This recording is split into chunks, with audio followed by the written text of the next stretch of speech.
How to access the Emergency Response Data Platform. Any public safety agency can access life-saving emergency data through the RapidSOS Emergency Response Data Platform. There are two ways of doing so. RapidSOS Portal is a powerful web-based tool that enables you to manage emergencies and access location and supplemental data for every call in your jurisdiction. Signing up for RapidSOS Portal is easy and only takes a few minutes. In addition to emergency management tools and data, RapidSOS Portal includes a training platform as well as administrative tools to manage user permissions, track usage, and analyze trends in your agency. To learn more and sign up for RapidSOS Portal, please visit rapidsosportal.com. RapidSOS also integrates with every major CAD, CPE, mapping, or other public safety softwares. With an integration, you can receive RapidSOS data through your existing workflow, and you won't need any additional screens, tabs, or windows. To learn more about integrations, visit rapidsos.com/public-safety-partners.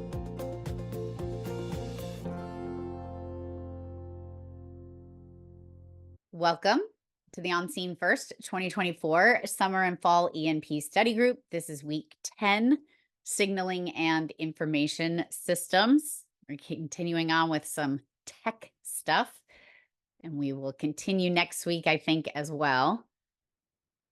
Just a couple of housekeeping. We are currently in the live study group. If you are watching this before June 21st. We are still in the live study group. It will end on June 21st. If you are stumbling upon this video on YouTube and it is before June 21st and you would like to get access to the live study group so you can attend the last few live sessions, just head on over to the QR code or the website onscenefirst.com/training/study ENP. And you can request to be added to the study group. If you are watching this after the 21st of June, 2024, and you would like access to all of the previous materials in the Google group, all the PDFs, the MP3s, any additional documents, and practice exams, you can go ahead to that website as well, and it will let you know how to request access to be added to the group after it closes on June 21st. And if you were looking to join another study group, you're looking to test after October and want to be notified when I decide to do the next live study group, or if I'm going to just archive the stuff for a little bit. I am going to take a little break from the live study groups, just have some other things that I have to take care of, but nonetheless, the materials will always be there for you. I want to say thank you to our premier study group sponsor, RapidSOS. As many of you know, they have been a huge sponsor of mine in many areas, but especially for this particular study group. I am always beyond appreciative of their generosity when it comes to things like that. And if you're not familiar with RapidSOS and you're in 911, then you've only been here a minute. I would hope that most folks know who they are.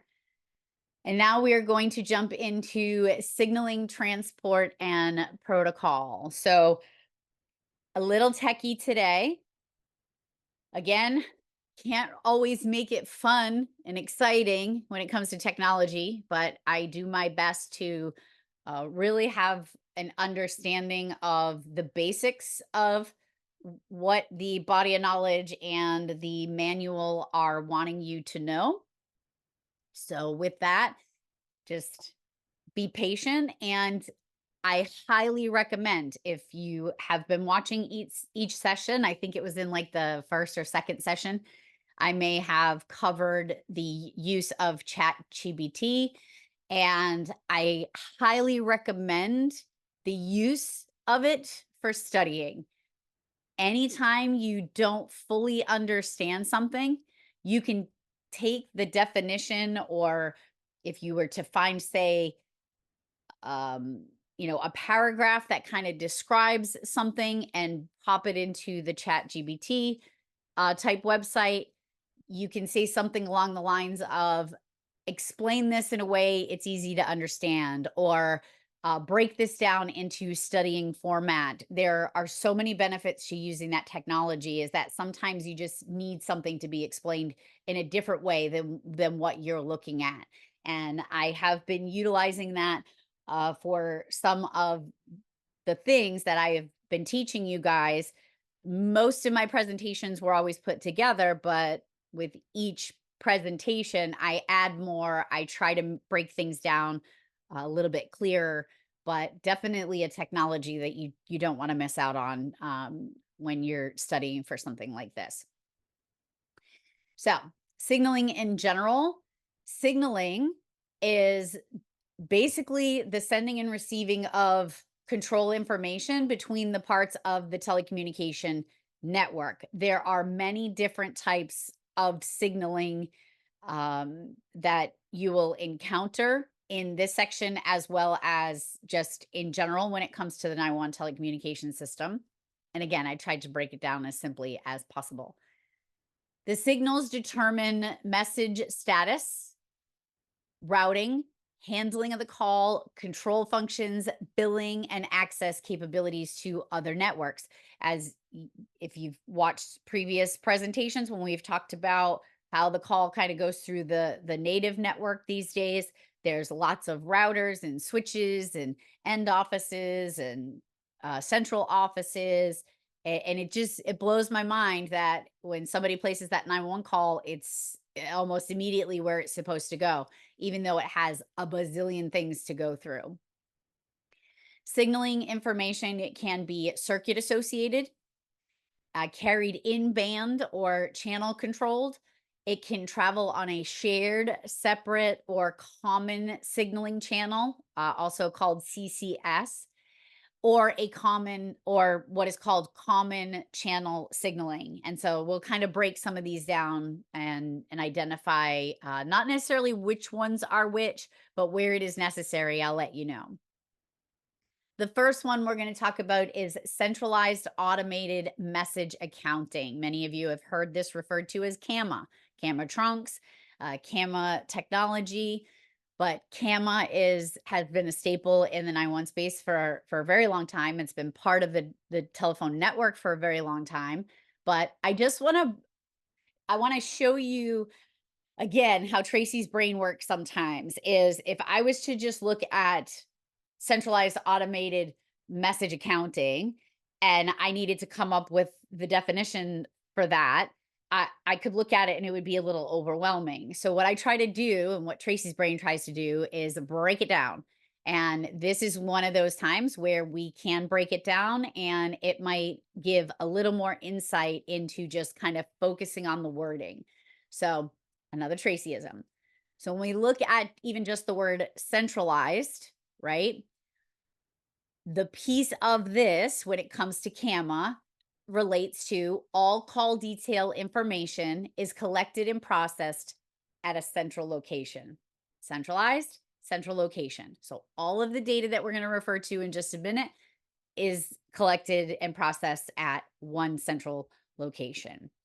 Automated, the system automatically records call details without a manual intervention. So there isn't anything that has to be done on anyone's side manually. It is all happening automatically. And then when you think about message accounting, think of accounting in general. It's keeping track of numbers and data. And that's what this does as well. And when our information goes through our 911 network, it could be considered as messaging. And when it comes to a message accounting, it's keeping track of, so it deals with the logging of call related information, such as originating and terminating numbers, the call duration, and the time of the call. And if you remember, I have said previously where we have made mention of CAMA is that it was initially designed for toll billing purposes. Okay. It is, and again, going back to the toll billing process, remember how the call goes through the network. And if we get to an end office, that means that the call is terminated at the end office, and now it needs to be turned into or sent onto another network. Well, once it gets on that other network, then you will have to pay toll charges. So when you go back in time and you wanted to call Aunt Sophia McGillicuddy in California, um, it was what was considered a toll call. So the regular call would get to um, the end office, and then it would switch over, and something had to keep track of the phone number that it was going to, um, how long that call lasted, etc. It is an arrangement that records the detailed call information at the centralized location other than the central office. CAMA uses a switch at the centralized location to serve as a hub for several central offices. So this is where in the 911 space, the ANI, the phone number, is collected. It will also register that call duration, which then becomes part of that the call record. And it also assists in routing the call. There are a lot of places in the network that are play a key role in routing the call. CAMA plays a pivotal role in the effective functioning of the 911 emergency services by ensuring that there is accurate call tracking, facilitating the billing processes, supporting resource allocation. Because I don't know if folks remember, actually, let me go back for a second. Facilitating billing processes is, I don't know if folks realize this today, but somebody's going to pay for those phone calls, right? So there is a fee that goes with making phone calls still. And it just may look very different than it did these days. But there we go. Supporting resource allocation and contributing to overall performance monitoring and improvement efforts. It is a critical component for maintaining emergency communication systems, the integrity, efficiency, and accountability. So it's CAMA is tracking all things that are going along with the 911 system. It is a type of in-band analog transmission protocol that transmits telephone numbers via multi-frequency encoding. And we're going to talk about analog in just a second, as well as multi-frequency encoding. And so if you are struggling to remember which protocol or which type of trunking we're using today, CAMA was in the past and analog is also in the past. Now, some folks are still using CAMA in their 911 centers, but many are shifting over to SIP, Session Initiated Protocol, which we'll define in this session as well. So a type of in-band analog transmission protocol. And then they are used between the originating end office and the selective router, and then between the selective router and the PSAP. So we get to that end office and the call has to hit the selective router, and then between the selective router and the PSAP. So there's different sections of CAMA that is being used in that network. Multi-frequency MF signaling. So in the manual, it has this particular document listed. Unfortunately, it is archived. It doesn't mean that the information isn't still valid and valuable. Just know that I have not located an updated version of this particular document. I have let the folks, I put it on my list of things to let the NIB know, is that this particular one is listed in the manual. However, when you put that address in and go there, or if you were to click on it from the PDF, it's going to tell you that it's archived. So to save you the time and trouble right now, I have not located an updated document. What I think happened was that pieces of this moved into another document, and that happens sometimes. So last week we talked about Nina standards, which I have not had a chance to upload and send out yet.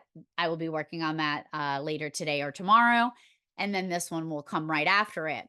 But I think what happened is that this particular section may have moved over into another document, but I can't confirm that. So just know if you go looking for it.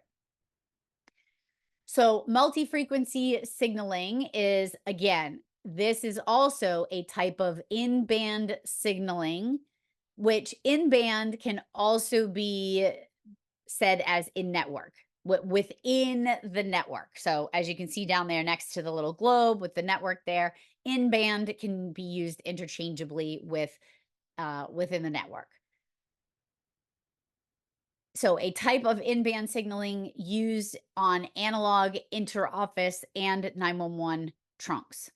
MF is a type of address signaling in which 10 decimal digits and 5 auxiliary signals are each represented by selecting a pair of frequencies out of the following groups. So it is using the hertz of radio frequencies, as we've talked about before, but it needs to use two of those frequencies.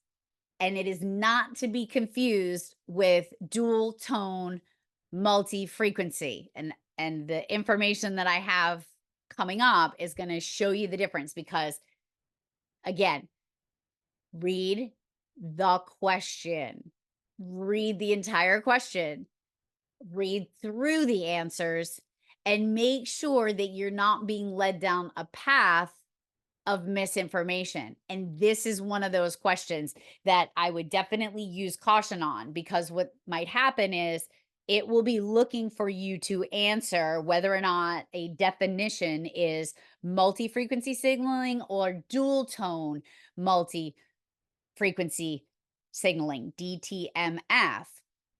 Both have to both are represented by using a pair of frequencies, but there's going to be something else there that is telling. So read the full question. Don't just automatically say, oh, I see a pair. I know that DTMF needs that. They both utilize it. It's just where they utilize it and how they utilize it is where the difference is going to be. I hope that makes sense. This little chart here just kind of breaks down MF signaling. So it is also tone signaling. Again, they kind of DTMF and MF, they kind of have similarities in their definition. However, they are different in the role they play and where they play it in the network, but yet they are both signaling mechanisms, just different places, different times. So this is a place that you might want to spend a little bit of time really getting to understand it. So when you look at a full question on it, again, you're not going to get a question that's going to say a pair of frequencies, tone signaling, and nothing else, because that could fall into both categories. There's going to be something else that would be identifiable that's going to put it in one of the categories. The mechanism: use pairs of audio frequencies to represent digits and control signals. Application: again, in band, inter-office signaling for routing and control within the telephone network. So in band, in the network. Digit representation: each digit or control signal is represented by a unique combination of two frequencies. And an example is in the internal network signaling for ANI, automatic number identification, and call setup in our older phone systems. So MF is moving towards newer phone technologies. Not sure why we have this twice. DTMF, dual tone multi-frequency, and I do recall seeing that on my exam, even though it was a little while ago. I do remember seeing DTMF. And again, you want to make sure you know these acronyms. It is also called touch tone dialing. The purpose of touch tone dialing, or dual tone multi-frequency DTMF, is a user to network signaling commonly used for this. So if you had to think about it, if it's user to network, the phone being picked up, I'm the user, and the phone's going to put it onto the network. So you should at least visualize this phone image here. MF, you're not going to have the phone image, and MF isn't connecting a person or user, sorry, to the network. So DTMF has to be the user to network signaling. Okay. The mechanism: each digit or character is represented by a combination of two specific frequencies. Again, very similar to MF, but it's where it's happening, how it's happening, etc. It is used in modern telephone systems for dialing numbers on a telephone keypad. So when we went from rotary dialing, which rotary dialing was based on the switching technology, which we went over earlier, we now moved over to touchpad or keypad dialing, which is much quicker, much quicker, which helps and works for the telephone service providers. The frequency pairs are broken into two separate frequency groups. We have low groups and we have high groups. Okay. Touch tone dialing, the standard for modern telephones, where pressing one key combines a low frequency and a high frequency at the same time. This video right here, you click on this link. The video is wicked old, but it is so easy to understand how we go from rotary dialing with switching to dual tone multi-frequency. And this gentleman explains it very well. And it's only a 5-minute video. So let me just break it down for you real quick.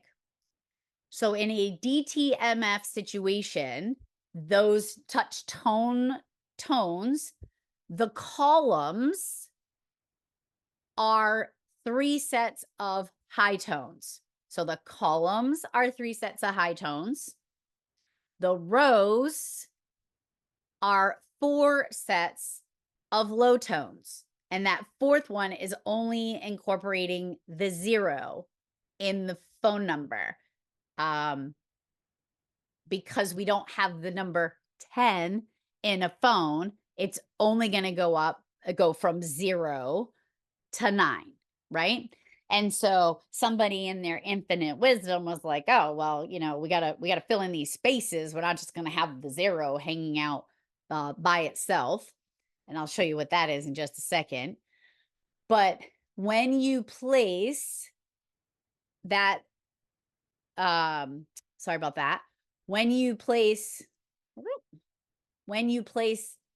your finger on the single button, so that 5 right there, you are getting both a low tone and a high tone, and they are simultaneously basically unlocking the pattern for that number to go in. And then here are the 2 extra placeholders, if you will. They are used for other things in the phone, in dialing of phones.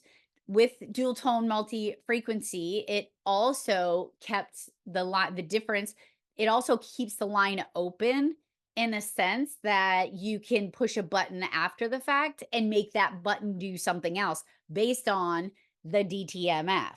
And that's press 5 for this, press 4 for that. Or at the end, press the octothorpe. Yeah, it's not a pound. It's not a hashtag. It's an octothorpe. That's a great trivia question, just in case. And the star on the other side is just an asterisk. But it is all part of the phone process. So while they sound so similar, Is MF and DTMF the same thing? The answer is no. Both use a combination of two tones to represent a number or character. However, the tones differ. So if you remember, the tones for MF had one range of frequencies. The tones for DTMF had a high and a low. And if you can't remember which one's which, go for the visual of the telephone, the touch tone telephone, and know there's columns and rows, right? So those are two different sets. So even though they have two different tones, two different frequencies, MF is one range of tones and DTMF is a series of highs and low tones. MF tones are control signals within the network, and then DTMF tones are single signals from the user to the network. Okay. Jason, so did classic phone freaking to bypass long distance fees use MF tones? I would have to think about that because I don't know if that's something that can be done by a user. I know there was a way that you could do it. I just don't remember what the process would have been. But I do remember, I do know, I do know what you're talking about. In summary, while MF and DTMF tones involve multiple audio frequencies for signaling, DTMF has become more prevalent and standardized method in modern telephony due to its simplicity, ease of recognition, and compatibility across different systems. Okay. So now intelligent networks. The definition of an intelligent network refers to the telecommunication network that provide value-added services such as call routing, call forwarding, and personalized services. I remember the difference as D and DTMF means dial pad. Yeah, perfect. Absolutely. Absolutely.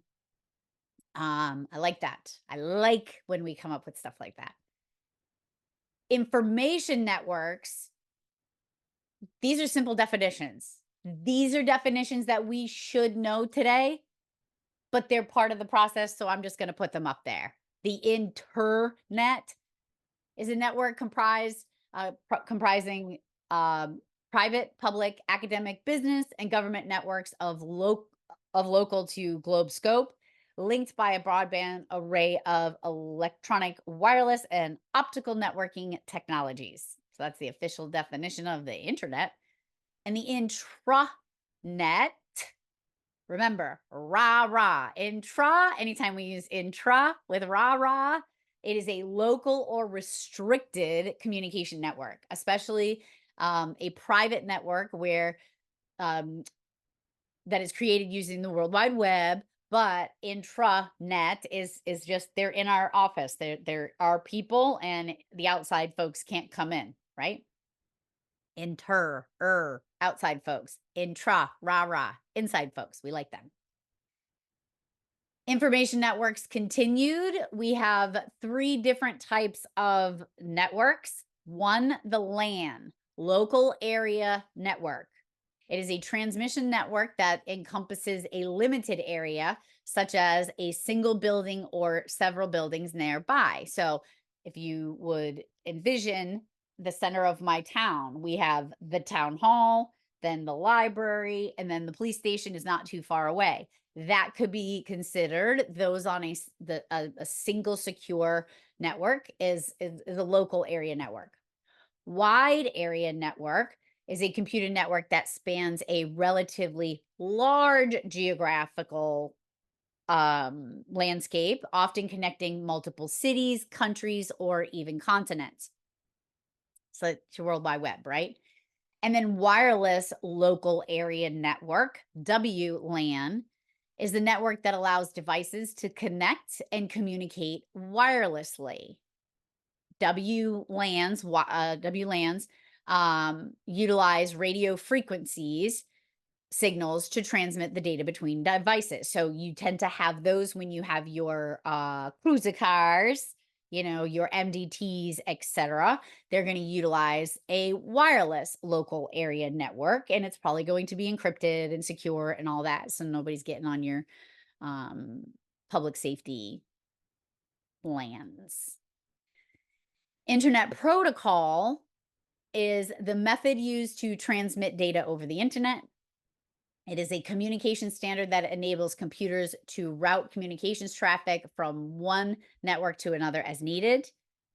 And IP networking is scalable and extensible, which allows for growth and change over time. So I remember when our 911 system here in Massachusetts went from our old Mars equipment to an internet protocol based system where we now have computers and servers. Let's see. Internet is a network of connected networks. Yes. Yep.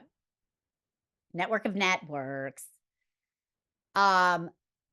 Transmission systems and types.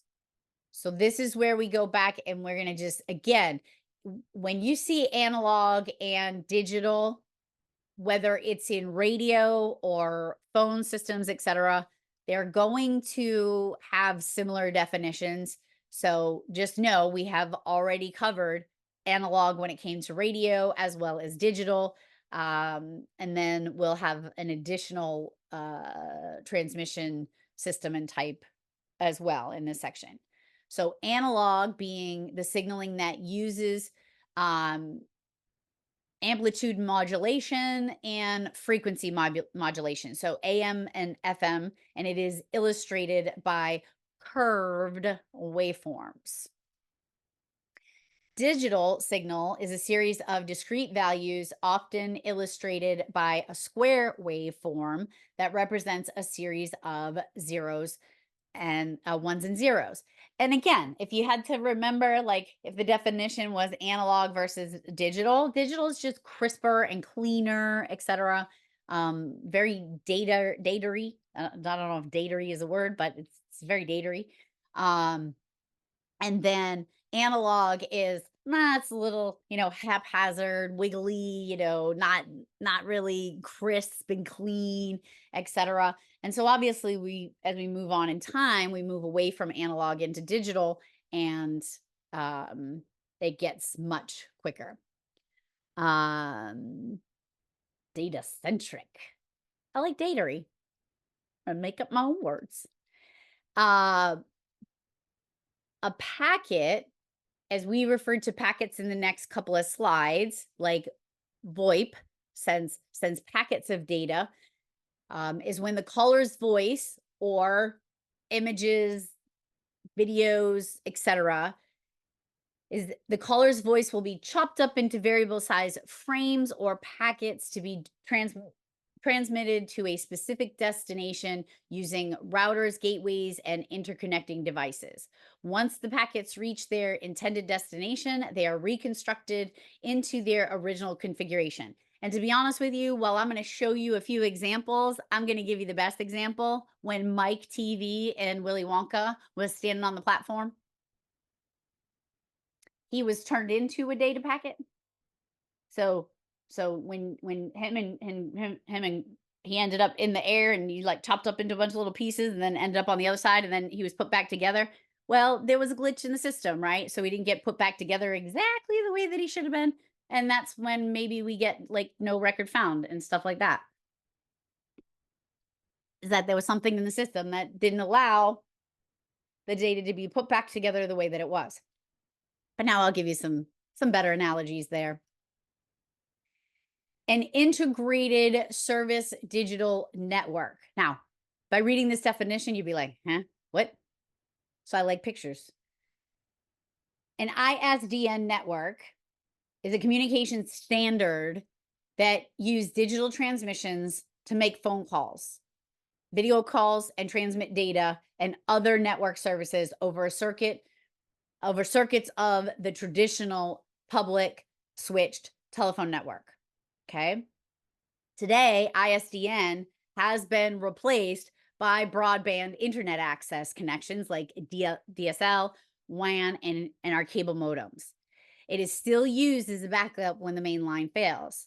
So if you wanted to think of where it was between analog dial-up and digital DSL. Okay? That's where it resided. And I bet many of you are hearing the audible tone that is going with this dialing right here. Okay?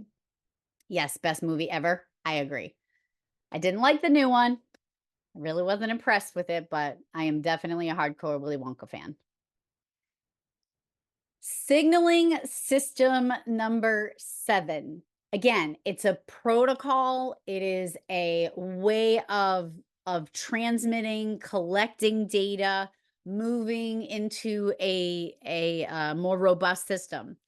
So, signaling system number 7 sounds like a secret mission.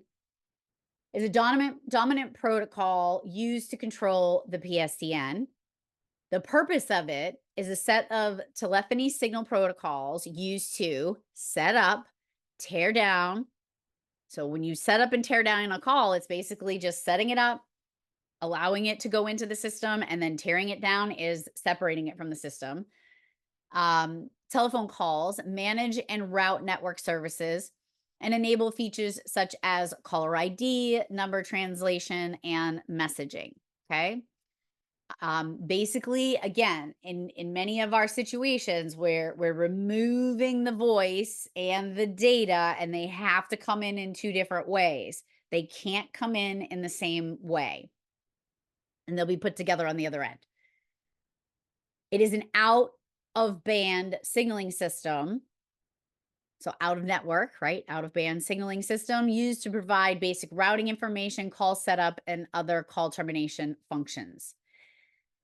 SS7 is a common version of channel signaling. And again, these are all kind of interchangeable. I don't think you're ever going to find a question that's going to say define the different types of like channel signaling versus CCS, etc. It's just important to know what signaling is, and then the different identified MF signaling, DTMF, signaling system number 7. This leads us into frame relay. Frame relay is packet. So packet means data, right? A data packet is a packet switching telecommunication service designed for cost-efficient data transmission for intermittent traffic between a local area network and between endpoints in the wide area network. And so if you want to have a visual for that, I envision that being something along the lines of our CGIS terminal, our registry of motor vehicle terminals. It's on a wider area network that is being brought into our local area network. Okay. And there's a lot of data that comes in with that information. So packet switching, in simple terms, is just that. It's taking the data from this place and it's putting it in this place.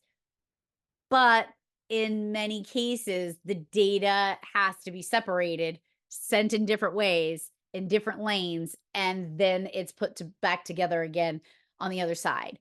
So if you want to envision this example, A writes a relatively long letter to B, but B's mail slot is only big enough to accept small index cards. To ensure that B gets their letter, A will divide the letter into shorter, smaller sections that fit through B's mailbox and delivers the card to B. When B gets them, it will have to put them in the correct order to be able to read the entire message. So here's the visual of that. Frame relay. And again, I'll give you, this is a Tracyism, right? So 911 call gets placed and there's a bunch of data that's built into that call that's heading off to the PSAP. But unfortunately, the data can't fit through the data, the voice, all of the stuff that's associated with it. It can't fit through the little hole there to get delivered over to the police department. So it is put in pieces. It comes out in pieces, and then when it reaches its destination, it is put back together again, and that data and voice all arrive at the same time. And then if the word relay has you focused, think of it as a relay race, right? So all three of them are data. They are all in three different lanes. So you may have the voice, you may have um, location, you may have a picture, etc. And while all of that's going through at the same time, they have to be separated, put in different lanes. And then once they get over the finish line, they all come back together again, and they are considered a team. So there you go. There's some Tracyisms.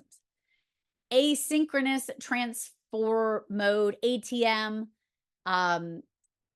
This is like a high-speed conveyor belt for data. It moves fixed size packets efficiently, ensuring speedy and reliable delivery of different types of information throughout the network. If you envision like Amazon and place like that, it makes sure that each component gets to where it's supposed to be going quickly, all at the same time. Asynchronous, right? Synchronized.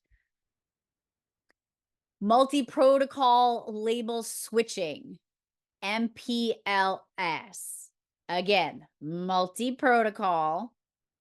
So it means that there's going to be more than one protocol, and we have to identify where this particular data packet is going to go to. So how would you know where the data needs to go to? If there's multiple protocols, then there's going to be a few techniques that need to happen. So MPLS, multi-protocol label switching, is a widely used technique in telecommunications and networking for efficiently routing data packets across complex networks. Excuse me. It operates at a data link layer and a network layer of the OSI model. You don't have to know about that. You don't need to know those. Providing a way to forward packets based on the labels rather than IP addresses. Okay? Because IP addresses are long and they're detailed, etc. So we're just gonna switch out that IP address for a little label. And basically what happens is at the ingress router, when the data hits the router, the one that is going into the network, then it's going to have a label assigned to it. And it's going to go, you go here based on this little label. Once we get to the egress side, where it exits the network, then the label is removed. It is no longer identified with the same label as it had before. The label is just assigned, so the data knows where it's supposed to go. So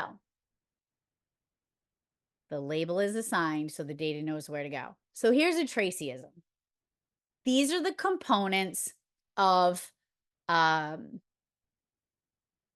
multi-protocol label switching. I want you to think of them as virtual fast lanes.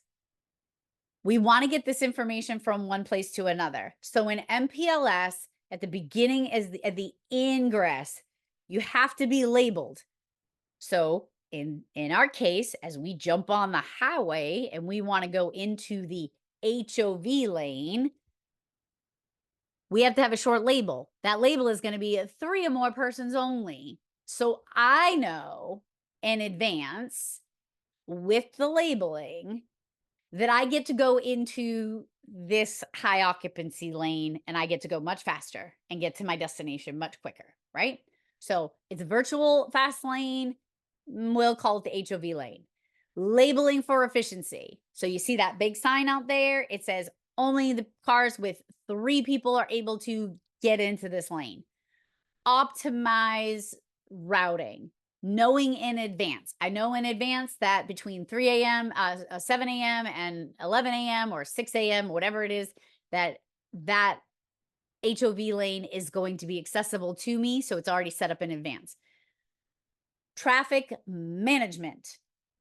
I consider that to be the state trooper that sits at the entrance. And he basically says, yep, you can go, or nope, you need to go over there because you only have two people. So he's going to direct you back over to where you belong. Um, Flexibility and scalability. This is what I consider in the morning and at night. So as soon as the time comes, there's this big machine that comes and it moves the HOV lane to the other side of the road. So it is now flexible and scalable. So I can take in the morning, we have 6 lanes going into Boston. And then on the way home, we have 6 lanes coming out of Boston. So flexible and scalable. And then secure pathways. Again, it's the trooper looking for the right criteria that is going to prevent you from getting in there if you're not supposed to. So there you go. MPLS is a versatile networking technology that provides efficient packet forwarding, traffic engineering, multi-service support in a complex network environment, and it uses those smaller labels to route the packets. It improves network performance, scalability, reliability, making it fundamental component of the modern telecommunications and networking infrastructure. So we're using this a lot more today. SIP, Session Initiated Protocol, is a signaling protocol for initiating, maintaining, modifying, and terminating real-time communication sessions over an IP network. So this is what it looks like, and then I'm going to break it down on the next page as well. Digital introduction. Okay, so basically it says, the data says, hi, I would like to get onto your network. So there's an introduction. The conversation is then started. Once the conversation is started, basically the networks find each other. There are rules that need to be established. There is flexible language. So if we're not exactly the same kind of data that's being sent, it can be translated, and that's usually through gateways, etc. And then there's an end of the chat, and then there has to be a confirmation of the completion of the chat. So it is session initiated protocol. We're initiating the session, but once the session is initiated, it's going to have to end as well. And that's what SIP is responsible for. It is like a digital matchmaker that introduces devices, helps them agree on how to communicate, and ensures that your calls and messages find their way to the right destination in digital conversations. So it's like, hi, conversation, and bye. So basically, it's the setup, maintaining, and termination. It's really those 3 major components. The other pieces are there, but I would really just focus on SIP as being the hi, here's the message, bye, and then we're on our way. And then there are some non-voice communications that we need to be made aware of. Telematics. Telematics involves the integration of telecommunications and information technologies to transmit real-time data related to vehicles. In emergency services, telematics can provide valuable information about the vehicle's location, the status of the vehicle, the condition of the vehicle, and that way it will enhance response. Telematics is the mechanism that support the acquisition of telemetry data and action based upon it. Telematics. This is like telemetry. Remember Johnny Gage, Roy DeSoto? They were on the front lawn with the box and they were sending a signal of the person's cardiac strip to Rampart. That's telemetry based on telematics. And so telemetry is a technology that allows the remote measurement and reporting of information of interest to a system designer or operator, doctor monitoring the pacemaker's functionality. So that's telemetry, right? Text messaging. I don't think I need to get into really what text messaging is. Just know that it is a short message service, SMS. NG 911 in its final state supports text to 911, but requires NENA I3 emergency services IP network, an ESI net, and connected PSAPs that are capable of receiving IP based signaling and media.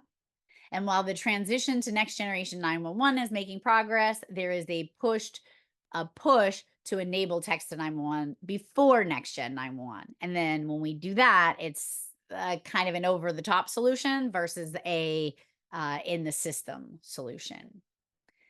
SMS interim text messaging is before we get to the next gen 911 text messaging. It is a temporary solution to allow text to 911 in their communities before I3 ESI and IP phone systems are available to them. The session can be initiated when the caller uses the single code 911 to text to 911. If it is not available in that jurisdiction, the texter will receive a bounce back message saying, unfortunately, we do not have text to 911 in our area, so please call. And then as of today, photos, videos, and multiple recipients are not supported in the SMS interim text messaging. A text control center, a TCC, was introduced to support the interim text to 911 solution. The TCC interfaces between the text user, their carrier, and the PSAP. So it's kind of that go between. Text messages are sent to 911, are sent to a 911 route.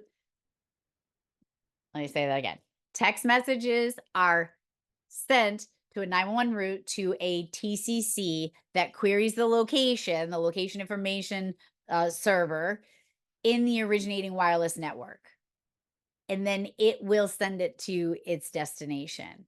There are 3 ways the non-I3 PSAP can receive the delivered text message: either I3 IP through a TTY/TDD gateway, or through a web service or web portal. Real-time text. In 2016, the FCC adopted a report and order that amended rules to allow IP-based wireless carriers to provide real-time text instead of TTY. We talked about TTY before. We know that many of the folks in the deaf and hard of hearing community are really pushing for real-time text messaging. It is quicker and more efficient, especially in an emergency. And what real-time text allows is the user to send and receive text characters simultaneously as the data is typed. So they're typing and you're actually seeing it across the screen. The availability of information at the exact time that it is occurring. Okay. Real-time text, the PSAP's ability to receive real-time text 911 calls is going to depend on the agency's capabilities. Once the PSAP can receive RTT, they must submit the request to the carriers. So it's just like when we had our wireless stuff. Once we had the equipment to be able to accept wireless phase 1 or accept wireless phase 2, then we need to notify the carriers to say, hey, we are ready to receive this information. Multimedia is the form of communication that combines different content forms such as text, audio, images, animations, or video into a single presentation, in contrast to traditional mass media such as printed materials and automated recording. So Prepared is just one of the companies that is able to allow this as an over-the-top solution, is being able to accept multimedia. And then email. Okay. Messages are distributed by electronic means from one computer to the other, and can have more than one recipient. So you know what that is. Social media networking. I don't think we need to go into this, but uses internet-based social media sites to stay connected with friends, family, colleagues, customer, or clients, and a good way to get yourself fired if you're not behaving properly on there. So be smart. And then there are device applications or apps. These are developer products or software applications intended to be installed or used on a device such as a smartphone or a tablet that incorporates a solution API therein. So there's a connection from the app to somebody's server so it can do something. It is which is designed for and usable in strict accordance with the terms of the agreement. And there you go. So, relatively quick session today. Hope I made some of this a little bit easier for you. I appreciate your time. If you should have any questions, comments, or concerns, you can email me at teldridge@onscenefirst.com. Use the quick contact form there on the QR code, and I will get back to you as soon as possible. And then if it's your first time here and you want to join the On Scene First Safety Net, it is a private Facebook group for first responders. And we have a lot of great conversations there. Check in on each other. Make sure that folks are staying healthy in their minds. And we appreciate you being there too. So until next time, heroes, stay safe, stay strong, stay here. We need you.